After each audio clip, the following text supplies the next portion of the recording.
ഓം ഗുരുർബ്രഹ്മാ ഗുരുർവിഷ്ണു ഗുരുർദേവോ മഹേശ്വരഃ ഗുരുസാക്ഷാത് പരം ബ്രഹ്മ തസ്മൈ ശ്രീ ഗുരവേ നമഃ. ഓം സദാശിവസമാരംഭാം ശങ്കരാചാര്യമധ്യമാം അസ്മദാചാര്യപര്യന്താം വന്ദേ ഗുരുപരമ്പരാം.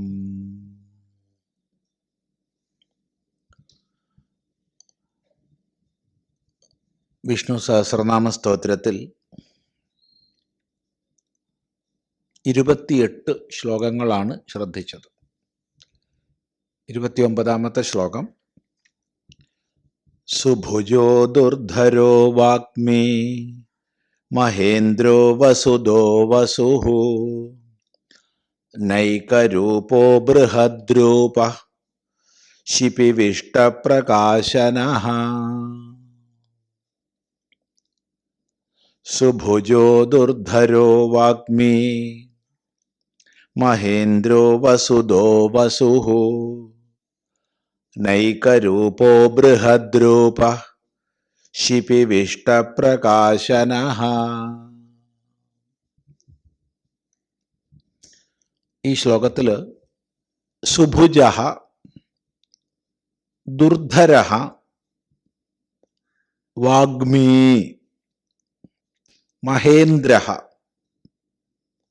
വസുദഃ, വസുഃ,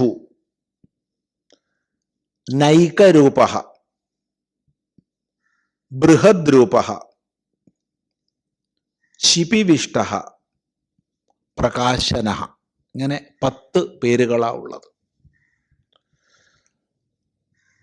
അതിലാദ്യം സുഭുജഃ,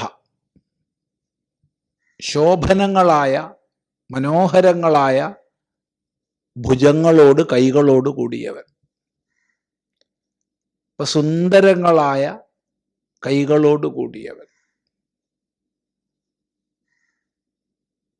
അല്ലെങ്കിൽ ഈ ജഗത്തിനെ മുഴുവൻ രക്ഷിക്കുന്ന, പരിപാലിക്കുന്ന, അതുകൊണ്ട് ശോഭനമായ കൈകളോട് കൂടിയവൻ. 2 രീതിയിലാവാം. ഒന്നുകിൽ സുന്ദരങ്ങളായ, മറ്റൊന്ന് ജഗത് രക്ഷാകരമായതുകൊണ്ട് ശോഭനമായ. ഇങ്ങനെയുള്ള കൈകളോട് കൂടിയവനാരോ അവൻ സുഭുജഃ.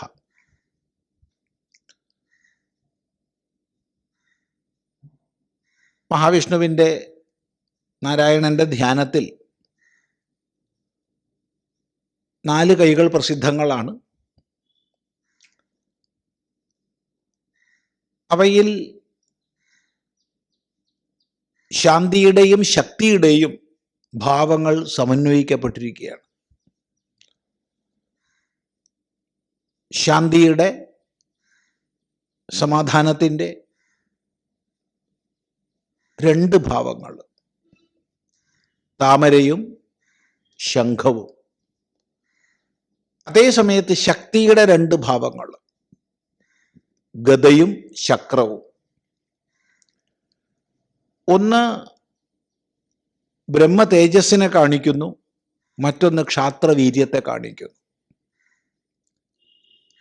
ഒന്ന് ശാന്തിയെ കാണിക്കുന്നു, മറ്റൊന്ന് ശക്തിയെ കാണിക്കുന്നു. ഒന്ന് അറിവിനെ കാണിക്കുന്നു, മറ്റൊന്ന് ആയുധബലത്തെ കാണിക്കുന്നു. ഈ 2ൻ്റെയും സമന്വയം ഉള്ളത് കൊണ്ടാണ് ഭഗവാന്റെ ജഗത് രക്ഷാകരത്വം വരുന്നത്, സ്ഥിതിപാലകത്വം വരുന്നത്. അങ്ങനെ ജഗത്തിനെ മുഴുവൻ പാലിക്കുന്ന കൈകളോട് കൂടിയവൻ സുഭുജഃ. ദുർധരഃ, അസുരന്മാർക്ക്, ശത്രുക്കൾക്ക് ധരിക്കാൻ, സഹിക്കാൻ അങ്ങേയറ്റം ദുഃഖകരമായവൻ. ആരുടെ പരാക്രമം? ധരിക്കാൻ സഹിക്കാൻ ശത്രുക്കൾക്ക് സാധ്യമല്ലയോ, അഥവാ അങ്ങേയറ്റം ദുഃഖകരങ്ങളാണോ, അവൻ ദുർധരൻ. ഭഗവാൻ ഭാഷ്യകാരൻ മറ്റൊരർത്ഥം പറയുന്നുണ്ട്. ഉപാസകന്മാർക്ക് ധാരണ ചെയ്യാൻ വളരെ ക്ലേശമായിട്ടുള്ളവൻ. മനസ്സ് ഈശ്വരനിൽ ഉറപ്പിക്കുക എന്നുള്ളത് ഒട്ടും എളുപ്പമല്ല. പലതിലേക്ക് ഛിന്ന ഭിന്നമായി ഓടുന്നതാണ് മനസ്സിൻ്റെ പ്രകൃതം. അപ്പം വളരെ പ്രയാസപ്പെട്ട് ക്ലേശിച്ച് ആരെ ധാരണ ചെയ്യണമോ അവൻ ദുർധരൻ. മറ്റൊരർത്ഥം ഭാഷ്യകാരൻ ചൂണ്ടിക്കാണിക്കുന്നുണ്ട്.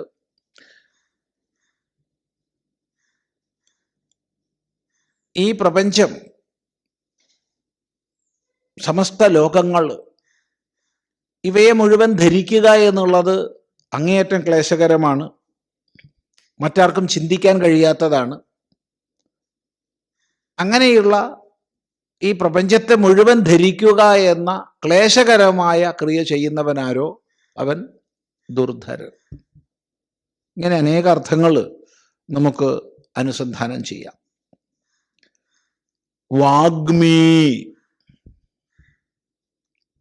വാക്കിന് ഉടമസ്ഥനായവൻ. വാക്ക് ആർക്കധീനമോ അവൻ. അപ്പൊ വാക്കിന്റെ മർമ്മമറിഞ്ഞ് പ്രയോഗിക്കുന്നവൻ. വാക്കിന്റെ മർമ്മമറിഞ്ഞ് പ്രയോഗിക്കുക എന്ന് പറയുമ്പോൾ മിതമായി അതേ സമയത്ത് സാരവത്തായ വാക്കുകളെ പ്രയോഗിക്കാനുള്ള ശേഷിയോടുകൂടിയവൻ. മിതമായിട്ടായിരിക്കും വാക്ക് പ്രയോഗം, പക്ഷെ അത് ഓരോ വാക്കും സാരവത്തായിരിക്കും. മിതം ച സാരം ച വചോഹി വാഗ്മിത എന്ന ലക്ഷണം ഓർമ്മിക്കുക. ഇങ്ങനെ വാഗ്മിത്വത്തോടൊത്തവൻ. അല്ലെങ്കിൽ വാക്കുകൾ എന്നതിലൂടെ വേദവാക്കുകളെ അർത്ഥമാക്കാം. വേദങ്ങൾ മുഴുവൻ ആരിൽ നിന്ന് പ്രകടമായിട്ടുണ്ടോ, വേദങ്ങൾ മുഴുവൻ ആർക്ക് അധീനമാണോ അവൻ വാഗ്മീ. പല സന്ദർഭങ്ങളിലും നമ്മൾ ചിന്തിച്ചിട്ടുണ്ട് വേദങ്ങളുടെ പ്രഭവസ്ഥാനം ഭഗവാൻ എന്ന്. ഋജ സാമാനി ജജ്ഞിരേ ഛന്ദാംസി ജജ്ഞിരേ തസ്മാത് യജു തസ്മാത് അജായത തുടങ്ങി സംഹിതയിൽ തന്നെ എല്ലാ വേദങ്ങളും ഈശ്വരനിൽ നിന്ന് പ്രകടമായതാണ് എന്ന് പ്രഖ്യാപിക്കുന്നു. അതുകൊണ്ട് വേദങ്ങളുടെ പ്രകട സ്ഥാനം, അല്ലെങ്കിൽ വേദങ്ങൾ മുഴുവൻ ആരിൽ നിലകൊള്ളുന്നു അവൻ വേദപുരുഷൻ വാഗ്മീ. മഹേന്ദ്ര, മഹേന്ദ്ര ഇന്ദ്രനും ഉപരിയുള്ള, അഥവാ മഹാനായ ഇന്ദ്രൻ. ഇപ്പൊ സാമാന്യമായി ദേവന്മാരുടെ ഇന്ദ്രനുണ്ട്, ആ ഇന്ദ്രനും ഉപരിയുള്ള അധീശനായിരിക്കുന്നവൻ മഹേന്ദ്രൻ.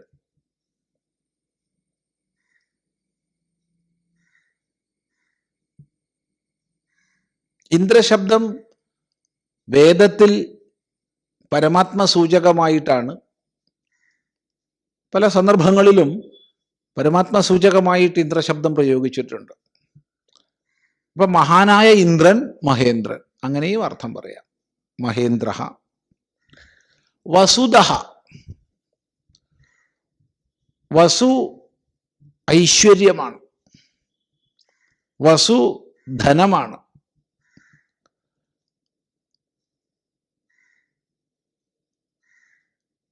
അപ്പൊ വസുവെ നൽകുന്നവൻ, ഐശ്വര്യത്തെ നൽകുന്നവൻ, സകല ചരാചര പ്രപഞ്ചത്തിനും അതത് മഹിമയെ, ഐശ്വര്യത്തെ, ധനത്തെ പ്രദാനം ചെയ്യുന്നവനാരോ അവൻ വസുദഹ.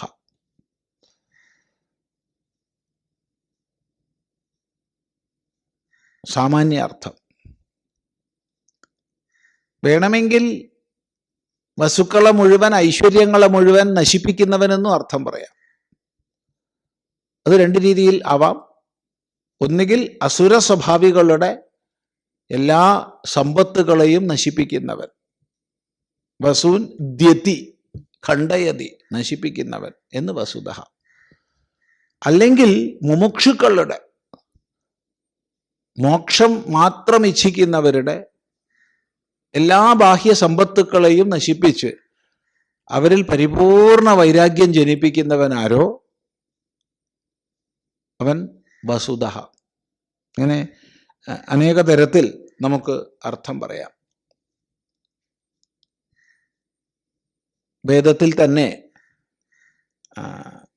അന്നദോ വസുദാനഹ തുടങ്ങിയ മന്ത്രങ്ങളുണ്ട്, ഐശ്വര്യങ്ങളെ പ്രദാനം ചെയ്യുന്നവൻ എന്ന അർത്ഥത്തിൽ. തുടർന്ന് വസു ആണ്. വസു ഐശ്വര്യമാണ്, വസു ധനമാണ്.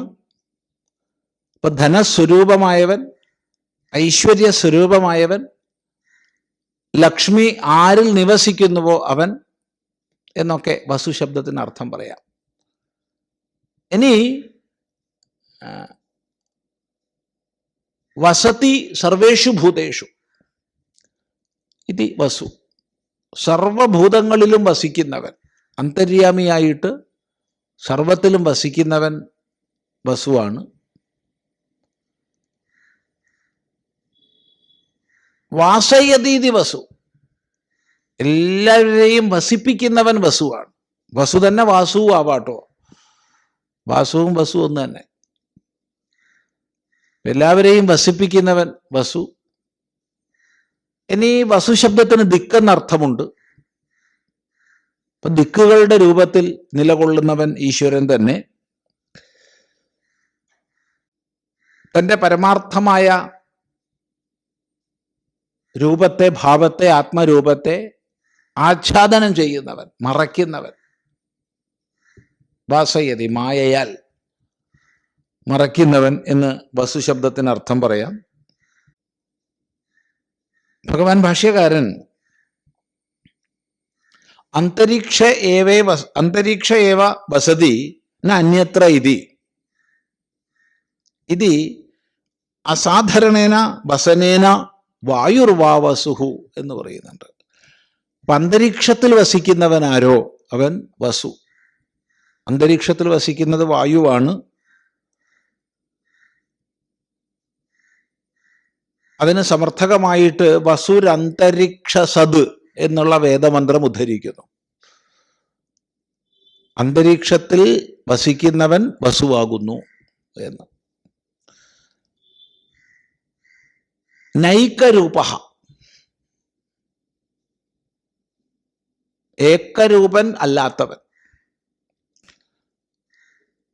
സാമാന്യമായി വസ്തുജാലങ്ങൾക്കൊരു രൂപമാണ്, ഒരാകാരമാണ്. എന്നാൽ ഈ പ്രപഞ്ചം മുഴുവനായി കാണപ്പെടുന്ന ഭഗവാൻ, അണുകണം മുതൽ അനന്തകോടി ബ്രഹ്മാണ്ടം വരെ സകലവുമായി നിലകൊള്ളുന്ന ഭഗവാൻ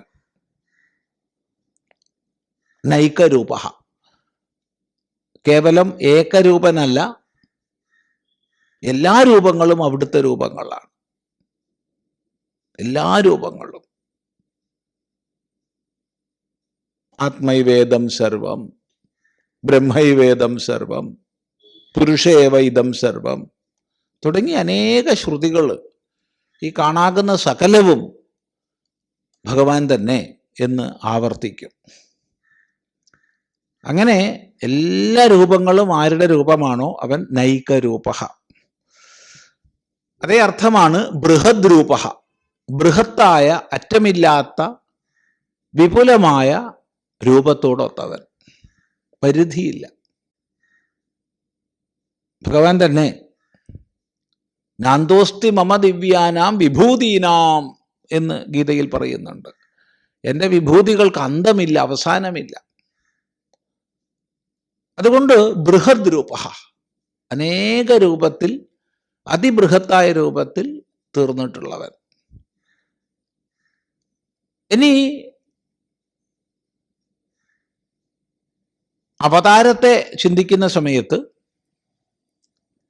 വരാഹം തുടങ്ങിയ ബൃഹത്തായ ആകാരത്തോടു കൂടി ഈ ഭൂമിയെ തന്നെ ഉയർത്തും വിധം വിപുലമായ ബൃഹത്തായ രൂപത്തെ സ്വീകരിച്ചവൻ എന്നും അർത്ഥം പറയാം. ബൃഹദ് രൂപ. ശിപിവിഷ്ട. ശിപി ശബ്ദത്തിന് രശ്മി എന്നർത്ഥമുണ്ട്. അപ്പൊ രശ്മികളിൽ പ്രവേശിച്ചിരിക്കുന്നവൻ, സകല രശ്മികളുടെയും പതിയായിരിക്കുന്നവൻ. രശ്മികളുടെ പതിയായിരിക്കുന്നവൻ എന്ന് പറയുമ്പോൾ ഒന്നുകിൽ സൂര്യനാരായണൻ എന്ന് പറയാം, അല്ലെങ്കിൽ സൂര്യന് പോലും പ്രകാശവും താപവും നൽകുന്നതാര്? ആ പരമാത്മാവ് രശ്മികളിൽ പ്രവേശിച്ചിരിക്കുന്നവനാകുന്നു, രശ്മികളുടെ അധിപതിയാകുന്നു. മറ്റൊരർത്ഥം ഭഗവാൻ ഭാഷ്യകാരൻ ചൂണ്ടിക്കാണിക്കുന്നുണ്ട്. ശിബി ശബ്ദം കൊണ്ട് എല്ലാ ജീവജാലങ്ങളും അർത്ഥമാക്കുന്നു. എല്ലാ ജീവജാലങ്ങളെയും അർത്ഥമാക്കുന്ന ശബ്ദമാണ് ശിപി. അവയിലെല്ലാം പ്രവേശിച്ചു കഴിയുന്നവൻ എങ്ങനെ? യജ്ഞരൂപത്തിൽ. യജ്ഞരൂപത്തിൽ സകല പശുക്കളിലും പ്രവേശിച്ചു കഴിയുന്നവനാരോ അവനാണ് ശിപിവിഷ്ടനെന്ന്. അത് സമർത്ഥിക്കാൻ വേണ്ടി ഒരു വേദമന്ത്രം ഭഗവാൻ ഭാഷ്യകാരൻ സമുദ്ധരിക്കുന്നുണ്ട്.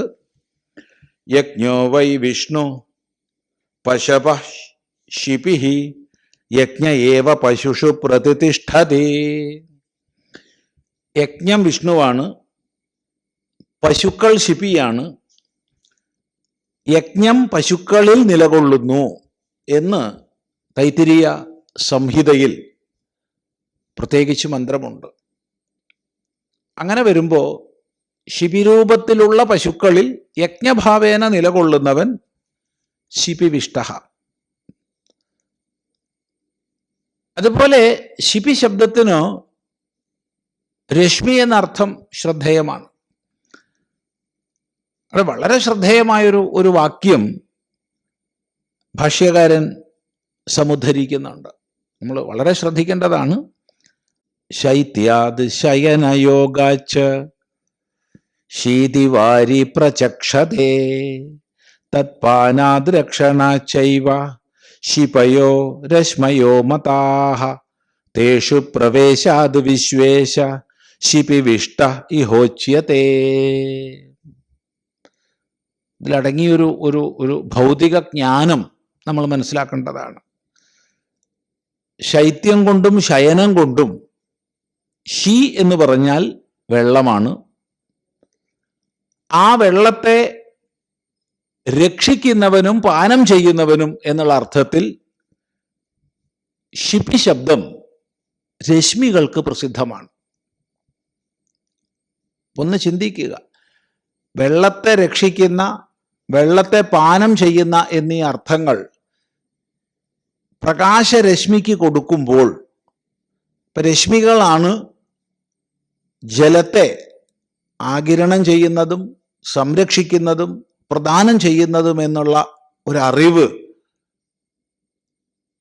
നമുക്ക് ഋഷിമാർ പകർന്നു നൽകുകയാണ്.